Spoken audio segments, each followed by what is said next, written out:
Magandang umaga po sa inyo, Secretary, at mabuhay masaganang bagong taon po, Secretary Manny Bonoan. Happy New Year din, Ted. At Happy New Year po sa ating mga tigo-subaybay. Opo. Salamat na marami, Sec, sa panahon. Unahin ko lang po ito. Ito pong sinasabi na, full rehabilitation po ng EDSA. Talaga ho bang Yes. totoo na ito? At meron na ho ba ditong detailed plan kung paano po ito ipatutupad? Ted, I think umpisa namin sa total rehabilitation ng EDSA this year, no? Mm-mm. Kasi, well, if you notice, actually, ang ginagawa lang sa EDSA has been yung mga parating reblocking. And if magiging perpetual reblocking na lang, if we don't have a massive rehabilitation of EDSA. So, I think ang natin dito, purpose natin is to once and for all rehabilitate EDSA para maiwasan natin yung mga perpetual reblocking natin. So, and we will improve also yung drainage system, especially doon sa mga parating nababaha. Mga ganun. Sec, kasi po, if you also remember, panahon ni Pangulong Arroyo, panahon ni Secretary Soriques, di ba? I'm sure nandun pa yata kayo noon sa DPWH. Pinag-usapan na yan, di ba? Yung total rehab ng EDSA. Yes, Ted. Yes, Ted. Yes. Oh. I know. I was there. Actually, I was the one who negotiated a loan from the Asian Development Bank for the total rehabilitation EDSA, but somehow along the way, because of issues that came out, so hindi natuloy yung unfortunately hindi natuloy yung time. Opo. Hindi nga po natutuloy lagi kasi basically po ang pinoproblema talaga dito yung traffic management. Ngayon pa lang po, talaga bang meron na itong plano and how will you go about the traffic management? Although, naunawaan po naman talaga namin kung walang sakripisyo, hindi talaga ito maaayos. Go ahead, sir. Yes, initially, even last year, we have already discussed initially with the Metropolitan Development Authority about the plan and the program we intend to implement this year, no. Sabi ng MMDA, sige pag-usapan natin in details on how we can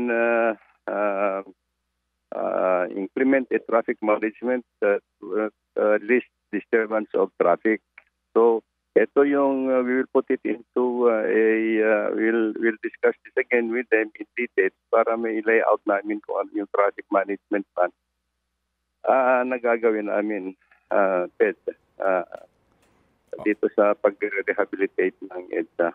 Opo. In the same manner kasi that, I hope that towards the end of the year kasi dito, we will also rehabilitate yung Guadalupe Bridge. So, isasabay na lang po yun? I think magsasabay, but I think hindi naman siguro within the vicinity magsabay-sabay, no? I think EDSA is 24 kilometers, so we'll see how we can face it in such a way na hindi yung sabay-sabay in one section nagawa natin. Okay, opo. Sir, saan po kukunin ang budget nito? Opo, This has been allocated now in the General Appropriations Act, Ted. Okay, mga magkano pong kailangan dito po para po sa entire 24 kilometers, sir? The 24 kilometers, we were estimating it actually about siguro more or less about mga 15 billion siguro, but at this time, meron lang kaming half of it, I think, is allocated now in the General Appropriations Act. Okay, so more or less po 15 billion po ang kakailanganin and you only have 1 year sa plano po. Ilang taon ba itong total rehab na ito? We're expecting this that we will complete the entire rehabilitation program in 2026. Apo, so mga more or less po 2 taon? Yes, then. Okay, and then sa 2 taon na yon, 15 billion po ang kailangan, Secretary? Yes, I think more or less yun ang estimate namin for now, no? Opo. Wala itong utang na gagawin po natin dito. Totally po ito'y GAA funded. Opo. Yes, it is purely locally funded itong natin dito. Opo.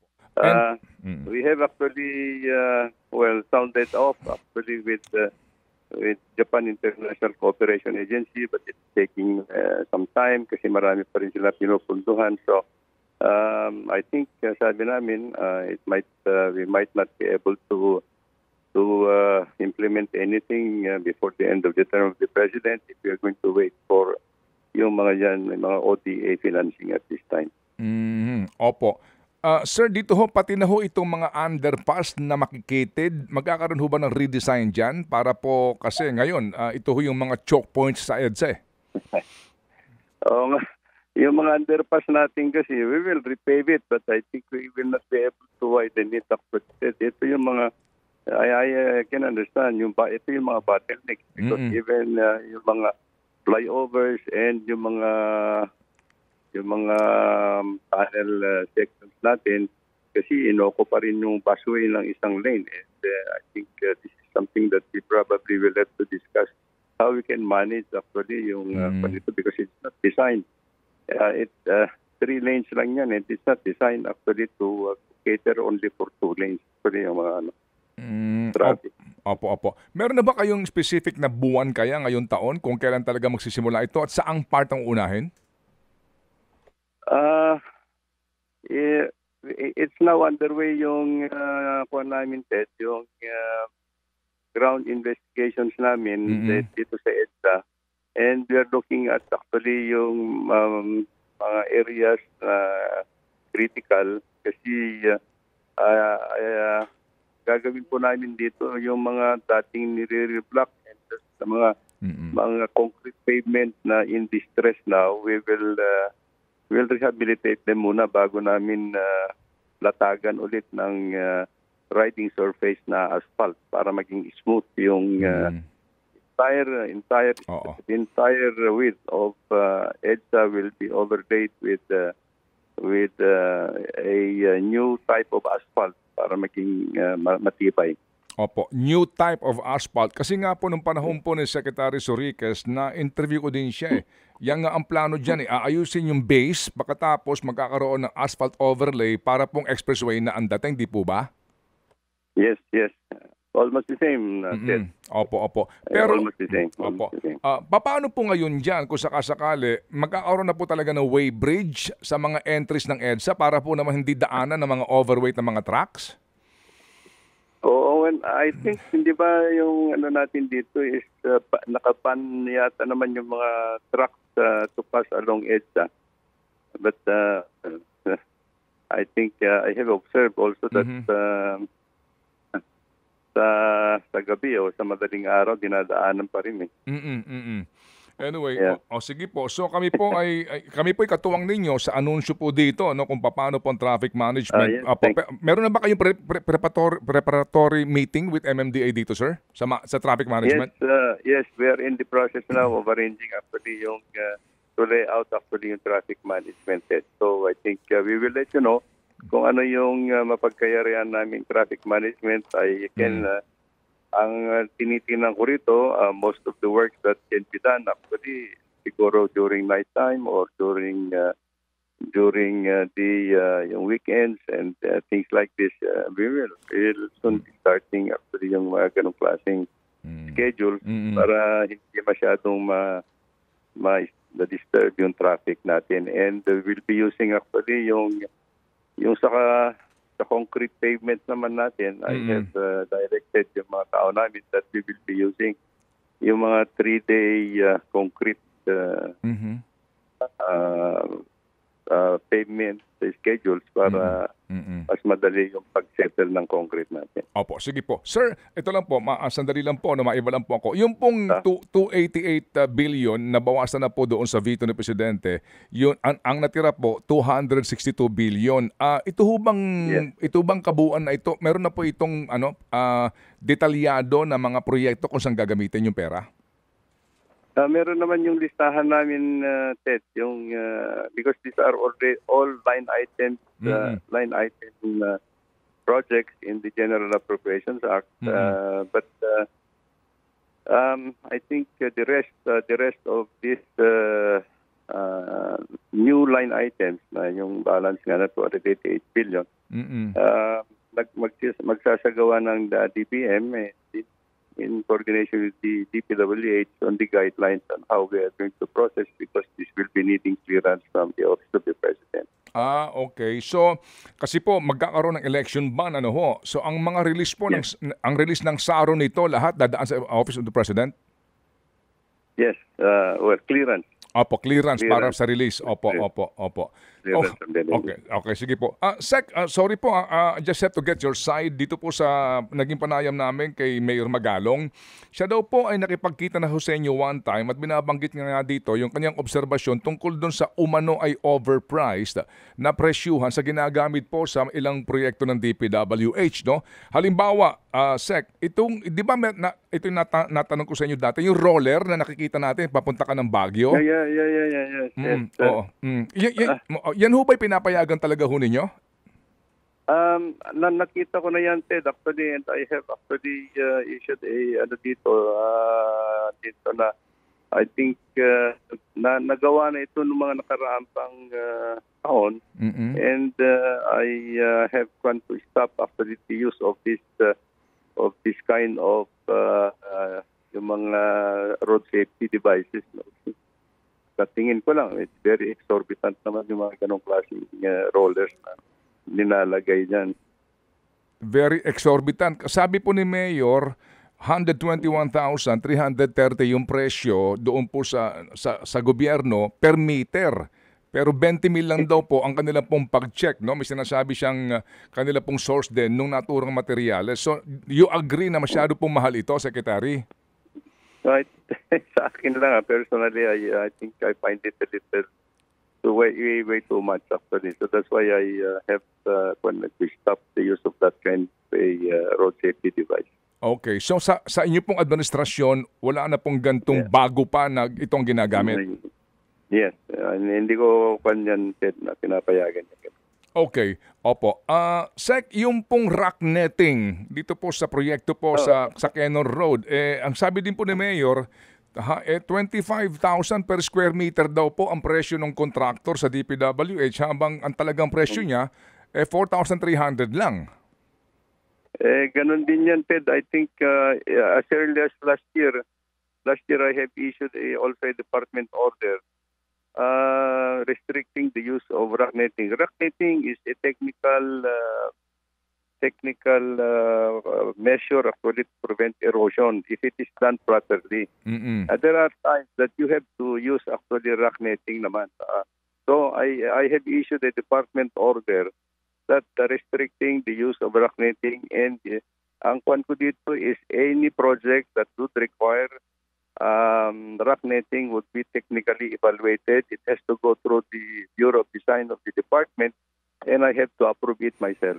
Okay. Sige po. So, kumusta po itong rehabilitation po sa Quezon Road? At pati sa Marcos Highway, may mga ongoing dyan pong projects at ang claim ng mga taga-Benguet, grossly overpriced daw po ito. Yun po ang kanilang alegasyon dito, Secretary. Well, I probably will have to look into it again kung ano yung gross overpriced na sinasabi natin. But I think we'll look into kung ano yung mga program of work that being done actually there in Quezon Road and Marcos Highway. Opo, sige po. Yung cat's eye po, ito ba'y pinapayagan nyo pa, Secretary? Ganon din yun, Ted. It is part of the department order that I have issued actually. Ganon din yun. I think it has to be very restrictive naman yung use of cat's eye actually. Opo. Kasama yun doon sa department order in issue ko last year. Ano po ang tema ng inyo pong order? Pwede ba bang gumamit ng cat's eye ngayon o bawal na talaga? It has to go on a rigid evaluation, yung road safety audit na sinasabi natin before they can recommend the use of those kinds of road safety devices. Opo. Sige po. Okay. Sec, ito lang po. Pwede ba ako maglambing lang po? Kaunti lang. Yes. Sec, kasi po, kung kayo po yung napanik ng Baguio, yung dulo, di ba, ng Tiplex Rosario, di ba? Rosario. Pinakadulo. Okay.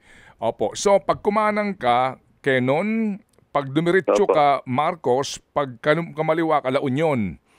Opo. Matagal na po namin itong inalambing sa inyo, sa DPWH. Hanggang ngayon po, wala pa rin pong road sign, sir. Marami pa rin po ang mga nalilito at talaga pong sa dinami-dami ng road signages, di ba?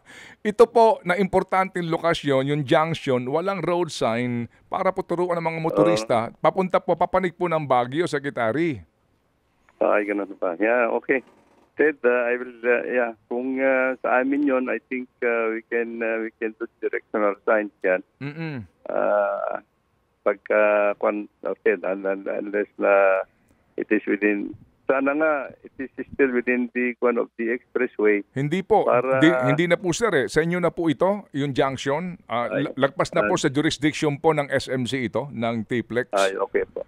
Yes, I will look into that again kagad.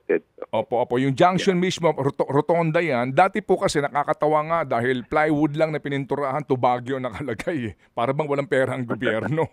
Opo. Sige, Ted. Magbigay ako ng instructions kagad. Opo, ay salamat po. Huli na lang po, yung Commonwealth Avenue, kinaskas nila ng kinaskas. Ang laki na po ng kinaskas, ilang buwan na po nakatenga lang, wala pa hong ginagawang asphalt overlaying. Maganda na po ang panahon. I think kasama dyan sa kuha namin yung sa pavement kuha namin ngayon, Ted, yung Commonwealth Avenue, part of it actually. Pagka na-release yung budget namin for this year, I think gagawin po namin yung yung sa Commonwealth Avenue. Opo, yung overlay po na inaabangan po ng mga motorista. Okay, sige po. Okay, sige. So, Sec Manny, salamat po sa inyo pong pasensya sa amin. Okay. No. Anytime, Ted. Okay, thank you. Thank you to for the pagkakataon. Opo, thank you. Mabuhay po, Secretary Manny Bonoan, DPWH.